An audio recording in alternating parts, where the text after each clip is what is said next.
El Señor Jesucristo va a volver. Vamos a hacer una breve referencia entonces a ese importante hecho. La Biblia es muy clara sobre la promesa del regreso de Jesucristo a establecer su reino. Su primera venida fue cuando el Verbo se hizo carne para morir en la cruz y resucitar al tercer día. Con esa acción Dios nos dio la gracia, el regalo de entrar al reino de Dios si aceptamos su sacrificio sustitutivo en la cruz y si estamos en Cristo cuando Él vuelva.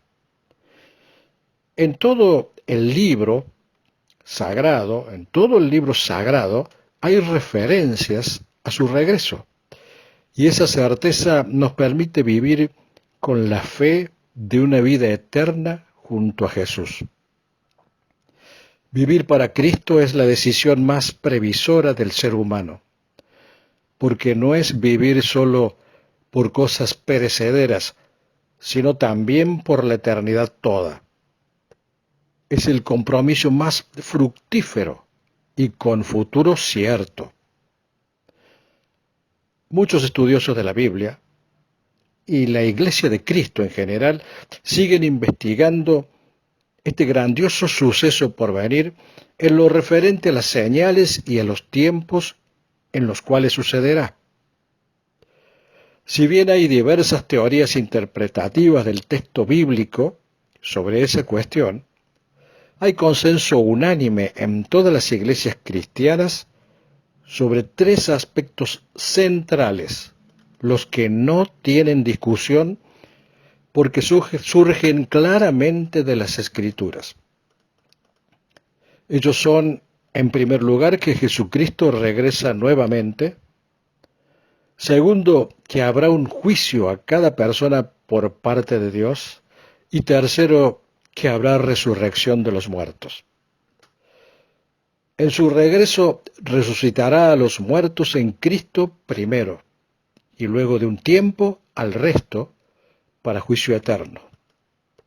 Antes de su segunda venida, dice la Biblia, que habrá una gran tribulación de 7 años, como profetiza el libro de Daniel, en la que gobernará el anticristo. Y después de que el Señor regrese, comenzará el milenio, es decir, el reinado de Cristo durante 1000 años. Los estudiosos de las Escrituras elaboraron diversas teorías sobre estos dos aspectos, la tribulación y el milenio, en cuanto al momento en que se producirán. Pero nadie discute que los tres aspectos centrales que hemos señalado antes son indubitables. Y esto es lo relevante. El análisis de los tiempos es una cuestión importante, pero secundaria. Lo más trascendente son los hechos que se producirán sobre los que no hay discusión.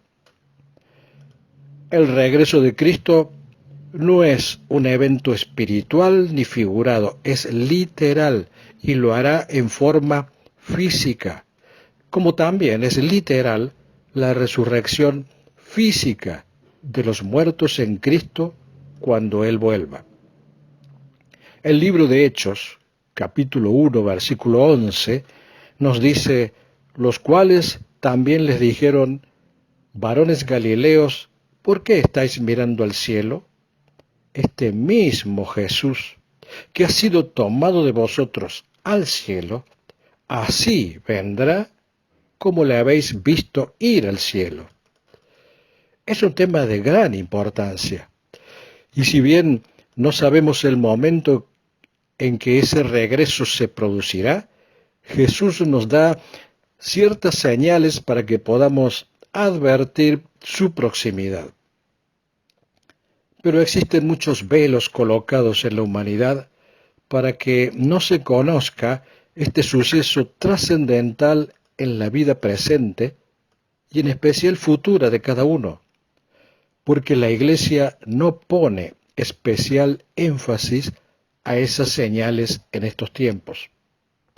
Detrás de ese velo se esconde el mismo diablo, que quiere sustituir a Dios por sí mismo y que le vendió a la humanidad el mismo cuento que hizo a Adán y Eva. Seréis como dioses, sabiendo el bien y el mal, incitando así al hombre a andar por sí mismo sin necesidad de Dios. El ser humano no debe confiar en su propia prudencia y en su propio juicio, porque siempre mira solamente las apariencias, y su capacidad para juzgar son muy incompletos y distorsionados por muchas clases de prejuicios y también por ignorancia. Por tal motivo, debemos confiar en el Señor para aprender a juzgar no según las apariencias y según la carne, sino según el Espíritu, para comprender esas señales poderosas que Dios nos dio a conocer sobre su regreso. Sobre la necedad del hombre, dice el Evangelio en San Juan 3:19, y esta es la condenación, que la luz vino al mundo, y los hombres amaron más las tinieblas que la luz, porque sus obras eran malas. Cristo es la luz, pero la maldad y el amor a las cosas oscuras o el desconocimiento hace que el hombre le dé la espalda a Jesús, como sucedió con su propio pueblo cuando vino por primera vez y le crucificaron. Negar la segunda venida de Cristo es negar toda la Biblia y no un punto de ella. El día de su gloria ha de venir, porque esa es su promesa. El Evangelio de Mateo lo expresa con una claridad absoluta en 24:27, porque el relámpago que sale del oriente y se muestra hasta el occidente, así será también la venida del Hijo del Hombre. Lo reitero, porque como el relámpago que sale del oriente y se muestra hasta el occidente, así será también la venida del Hijo del Hombre. Vendrá cuando nadie lo espera, sin previo aviso. Ya tenemos las señales y la certeza de su promesa. Está en nosotros aceptar o no esa verdad. Continúa el versículo 29, e inmediatamente después de la tribulación de aquellos días, el sol se oscurecerá, y la luna no dará su resplandor, y las estrellas caerán del cielo, y las potencias de los cielos serán conmovidas. Eso es lo que sucederá después de la tribulación de 7 años a la que se refiere el profeta Daniel y en la que va a gobernar el anticristo. Y continúa el versículo 30. Entonces aparecerá la señal del Hijo del Hombre en el cielo. Y entonces lamentarán todas las tribus de la tierra y verán al Hijo del Hombre viniendo sobre las nubes del cielo con poder y gran gloria. Esa es la promesa de que volverá con poder y gran gloria el mismo Jesús que ascendió después de su resurrección. Y continúa la Biblia diciendo, y enviará sus ángeles con gran voz de trompeta, y juntarán a sus escogidos de los 4 vientos, desde un extremo del cielo hasta el otro. Jesús no se olvidará de los suyos, los que fueron redimidos por su sangre. Mientras tanto, los poderes mundiales están preparando las condiciones necesarias para el advenimiento del anticristo, que vendrá supuestamente a traer paz y seguridad. En una época que será muy conflictiva, como lo es también la actual, pero más grave. Y esa supuesta paz y seguridad que traerá será una falsa seguridad, porque traerá persecución y tribulación, el anticristo. Está escrito, y Pablo lo dice en 1 Tesalonicenses 5:3, que cuando digan paz y seguridad, entonces vendrá sobre ellos destrucción repentina, como los dolores a la mujer encinta, y no escaparán. Sobre esa tribulación en la cual gobernará el anticristo, dice el Evangelio de Mateo 24:8 en adelante, y todo esto será principio de dolores. Entonces os entregarán a tribulación y os matarán, y seréis aborrecidos de todas las gentes por causa de mi nombre. La tribulación significa hambre, persecución y muerte. Es el sufrimiento futuro para la humanidad sin Cristo. Y continúa diciendo la Biblia, muchos tropezarán entonces y se entregarán unos a otros, y unos a otros se aborrecerán.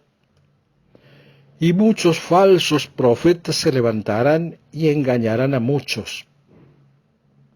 En los postreros tiempos, en estos postreros tiempos, habrá muchos falsos supuestos siervos de Dios, charlatanes que se levantarán para engañar a la gente. Los religiosos, a medida que nos vamos acercando a ese advenimiento del anticristo, se irán cada vez más apartando de la verdad e incursionarán más en temas políticos, económicos o que agraden a la gente, con el objetivo de anestesiarla. Tratarán de impedir que se transmita la vida espiritual revelada por la palabra de Dios, que es la única verdad. Eso ya se puede ver en estos tiempos. Continúa la Biblia diciendo, y por haber multiplicado la maldad, el amor de muchos se enfriará, mas el que persevera hasta el fin, éste será salvo. Cristo es y será la única salvación, y en Él hay que perseverar siempre, porque es nuestro pronto auxilio. Esas son algunas de las claras señales y advertencias que nos da a conocer nuestro Dios.